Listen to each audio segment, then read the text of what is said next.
আমার হাজবেন্ড আমাকে ফোন দিয়ে বলল যে তুমি তো যেহেতু ভার্সিটিতে পড়ো বা বাহিরে যাও, তোমার কি ওরকম পছন্দের কেউ নাই, বা তোমাকে কি কেউ বিয়ের প্রস্তাব দেয় না? যদি দিয়ে থাকে তাহলে তুমি তোমার লাইফটা গুছায় ফেলতে পারো, আমার আশায় আর থেকো না। চলেন গল্পটা শুরু করি। গল্পটা শুরু হচ্ছে 2006 সালে। তখন আমার বাবার এক ফ্রেন্ড আর ওনার ওয়াইফ আমাদের বাড়িতে আসলেন বেড়াতে। ওনারা আসার পর আমাদের বাড়িতে প্রায় 3-4 দিনের মতো ছিল, কিন্তু যখন চলে যাবে তার আগের দিন ওনারা আমাকে রাতের বেলা হাতে আংটি পরাই গেলেন। ওনারা যেহেতু অনেক বড় লোক, আমি ভাবলাম হয়তো বা এটাও আমাদের জন্য গিফট নিয়ে আসছে, যেহেতু আঙ্কেল বাইরে থেকে আসছে, আমি এটাই ভাবতাম। পরে ওনারা চলে যাওয়ার পর মার কাছ থেকে জানলাম যে না, উনি আসলে ওনার ছেলের জন্য আমাকে এঙ্গেজ করে রেখে গেছে, আমার এসএসসি পরীক্ষার পর বিয়ে হবে। তো ঠিক আছে, এতে তো আমার কোনো আপত্তি নেই, কারণ বাবা মায়ের কথা এই কথা। আর তখনকার মেয়েরা কিন্তু এরকম ছিল। এখন আমার বাবার কথা বলি, উনি ইটালিতেই থাকতেন, ওখানে চাকরি করতেন, পাশাপাশি একটা ব্যবসাও করতেন। তো ওনাকে একজন এমন বড় ব্যবসা স্বপ্ন দেখাইছিল যে অনেক টাকা পয়সা কামাই করবে, অনেক অনেক উন্নতি হবে। আর যাই হোক, বাবা যখন চাকরি করতেছিল তখন আমরা ভালোই ছিলাম, ভালোভাবে জীবনযাপন করতেছিলাম। আমার বাবা ওই লোকটার কথা শুনে গ্রামের যত জমি জমা ছিল, হ্যাঁ নিজের জমানো টাকা ছিল, সব ওই লোকটার কাছে দিছে, মানে ব্যবসা করার জন্য।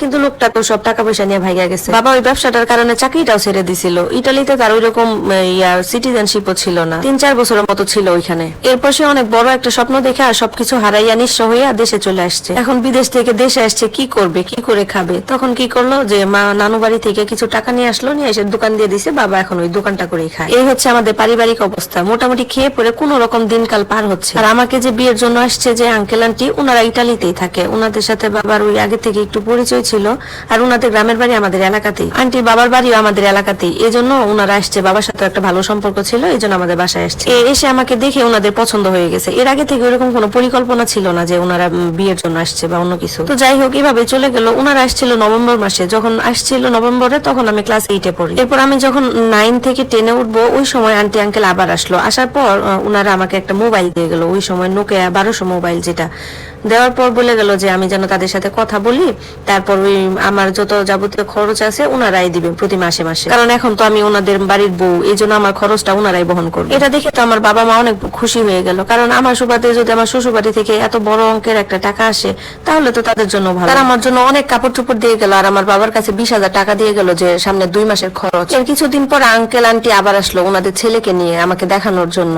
তো উনি এসে আমাকে দেখছে কিনা সেটা আমি বলতে পারি না, কিন্তু উনি তখনই ওখান থেকে চলে গেছে। এরপর আঙ্কেল আন্টি আমাদের বাসায় থেকে গেল, আর উনি আমাকে মানে আমার সাথে কোনো কথা না বলে না খেয়ে চলে গেল। যাওয়ার পর আন্টি বললো ওনার নাকি তারা আছে, এই জন্য চলে গেছে। আচ্ছা ঠিক আছে, এটা নিয়ে আমাদের ওইরকম কোনো মাথা ব্যথাও নাই, আর ওনার সাথে যে আমার কখনো ফোনে কথা হয় নাই, এটা নিয়েও তো ওইরকম কিছু বলি। উনি ওনার মতো থাকে, আর ওনার বাবা মা আসে আমাকে দেখে যায়, আবার নিয়ে যায়। তো আমার খালারা একদিন আমার মাকে বললো যে ওরা এত বড় লোক, কেন তোর মেয়েকে বিয়ে করতে হলো? আমি আসলে এমন একটা মেয়ে যে আমি আমাদের আঞ্চলিক ভাষা ছাড়া একটা শুদ্ধ ভাষায় কথা বলতে পারি না। সেই জায়গায় ওনারা তো অনেক হাই ক্লাস লোকজন, ধানমন্ডিতে ওদের বাসা, ঢাকাতেই সবসময় থাকে, তাহলে আমাকে কেন বিয়ে করে নিল? এইসব প্রশ্ন করার পর আমার মা বললো আসলে ওনারা তো চায় যে গ্রামের একটা সহজ সরল মেয়ে নিবে, যাতে উনি ওনার মতো করে ঘরোয়া ভাবে দুজনে চলতে পারে।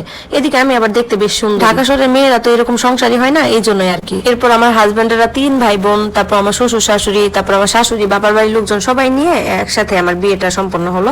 বিয়ে সম্পন্ন হওয়ার একদিন আমি আমার বাবার বাড়িতে থাকলাম, এরপর ওনারা আমাকে নিয়ে ঢাকায় গেল। তো ঢাকা যাওয়ার পর ওনাদের বাড়ি দেখি তো আমি একদম অবাক হয়ে গেছি, যে আসলে জীবনে তো এত বড় বাড়ি দেখিই নাই, আর আমি তো গ্রামের বাহিরে কোনোদিন যাই নাই। এরপর যখন আমাকে আমার বেডরুমে নিয়ে গিয়ে বললো যে এটা আমার রুম, তখন এগুলা দেখে তো সবকিছু স্বপ্নের মতো লাগতেছে আমার কাছে, যে ছোটবেলায় দেখতাম টিভিতে সিনেমায় কত বড় লোকদের বাড়িঘর কেমন থাকে, ওইরকম সুন্দর সুন্দর ফার্নিচার দেয়া। তো যাই হোক, এসব দেখে তো আমি মনে মনে খুব খুশি যে আল্লাহ, এত বড় লোক বাড়িতে আমার বিয়ে হয়েছে। তো সারাদিন জার্নি টানি করে আসার কারণে রাতে আমার অনেক টায়ার্ড লাগতেছিল, দিন ঘুমাই গেছি। আমার স্বামীর সাথে আর দেখা সাক্ষাৎ বা কথাবার্তা কিছুই হয় নাই। তো ঘুম থেকে উঠে সকালবেলা দেখি আমার স্বামী বাইরে একটা রুমে বসে সিগারেট খাইতেছে। তো আমি তো ছোট মানুষ, ওনার সাথে কখনো কথাই হয় নাই, এই জন্য ভয়ে আমি আমার রুমে চলে আসলাম, এসে আবার শুয়ে রইলাম। ওটাই আমাদের লাস্ট দেখা। এরপর উনি 13-14 দিনের মতো ছিল, ওনার সাথে আমার দেখা কথাবার্তা কোনো কিছুই হয় নাই। এরপর একদিন দেখলাম আমার শাশুড়ির রুমে খুব চিৎকার চেঁচামেচি হচ্ছে, যে অনেক ঝামেলা করতেছে, সবাই কথা বলতেছে। তো সেখানে তার ছেলে বলতেছে যে তাকে জোর করে বিয়ে করা হয়েছে, এমন এমন মেয়ে দিয়ে, সে তো তারা বিয়ে করাইছে, তারাই তাদের বউদের নিয়ে থাক, সে তার বউয়ের সাথে থাকবে না। তো আমি একটু একটু আমার রুম থেকে শুনলাম। এরপর আমি অনেক সাহস নিয়ে শাশুড়িকে বললাম, মা আপনার ছেলে কি আমাকে পছন্দ হয় নাই? তখন আমার শাশুড়ি আমাকে সান্ত্বনা দিয়ে বললো, দেখো মা, ও তো ছোটবেলা থেকে বিদেশে বড় হয়েছে, আর তুমি তো গ্রামের মেয়ে, তোমার কথাবার্তা যে আঞ্চলিক ভাষায় কথা বলো, তুমি তো আবার এত স্মার্ট না, এই জন্যই ও একটু এরকম করতেছে, কিন্তু তোমাকে দেখে খুব পছন্দ করছে। সমস্যা নাই, তুমি এ নিয়ে আর কিছু বলো না, তোমার পরিবার কেউ কিছু জানায় না, ও আপাতত বিদেশে চলে যেতে যাচ্ছে, যাক, তোমাকে আমি স্মার্ট বানাবো একদম ওর মতো করে, তারপর আমার কথা হবে, ঠিক আছে? তো সেই দিনই সে চলে গেছে। ওই দিন আমার বিয়ের 8 দিন ছিল। চলে যাওয়ার পর ওনার সাথে আমার আমার দেখা সাক্ষাৎ কথাবার্তা আর কোনো কিছু হয় না। যাই হোক, এই 1 বছর আমি আমার শ্বশুর বাড়িতে ওইভাবে থাকলাম, আমাকে আর কোথাও ভর্তি করা হয় নাই। 1 বছরে আমার স্বামীর সাথে কোনো কথাবার্তাও হয় নাই। যাই হোক, এদিকে আমার বাবার যত ঋণ আছিল আমার শ্বশুর সব শোধ করে দিছে। আমার শাশুড়ি আমার শ্বশুরকে না জানাই আমার বাবার বাড়িতে বাজার, তারপর কি কি লাগে না লাগে সব পাঠাইতো তার বাবার বাড়ির লোকজন দিয়ে। আমার পরিবারের লোকজনও কখনো আমাকে জিজ্ঞাসা করে নাই যে আমি কতটুকু সুখে আছি, বা কখনো বলে নাই যে মা তুমি কেমন আছো, বা আমিও তাদেরকে কিছু বলি না, যেহেতু আমার স্বামী দেশেই নাই। আমি খাচ্ছি, পড়তেছি, ঘুরতেছি, আর শাশুড়ি সবসময় শপিং করাই দিতেছে, মানে এগুলো আমার মাথায় কিছুই নাই। এর পরের বছর আমাকে আর আমার ননদকে একসাথে কলেজে ভর্তি করাই দিল। আমি কলেজে ভর্তি হলাম, প্রাইভেট পড়তেছি, বন্ধু বান্ধব হলো, তারপর ঘোরাফেরা, শাশুড়ি এদিকে সুন্দর করে কথা বলাও শিখাই দিল। মানে আমি একটা স্বপ্নের মতো জীবনযাপন করতেছি। কিসের জামাই কিসের কি, এগুলো তো আমার মাথায় নাই। যাই হোক, এরপর কলেজে ভর্তি হওয়ার 8-9 মাস পর আমার জামাই আবার দেশে আসলো। এরপর আমার শাশুড়ি আমাকে অনেক কিছু বুঝাই দিল, যাতে আমি তার সাথে ভালোভাবে কথা বলি, ভালোভাবে ব্যবহার করি, সেদে সেদে কথা বলি, যাতে মানে ওর মনের ভিতর আমার জন্য একটু জায়গা তৈরি হয়। এর মধ্যে আমি তো ভয়ে আমার স্বামীর রুমেও যাই না, গেলে সে রাগারাগি করে, জিনিসপত্র ছুড়াছুড়ি করে, এই ভয়ে আমি আর যাই না।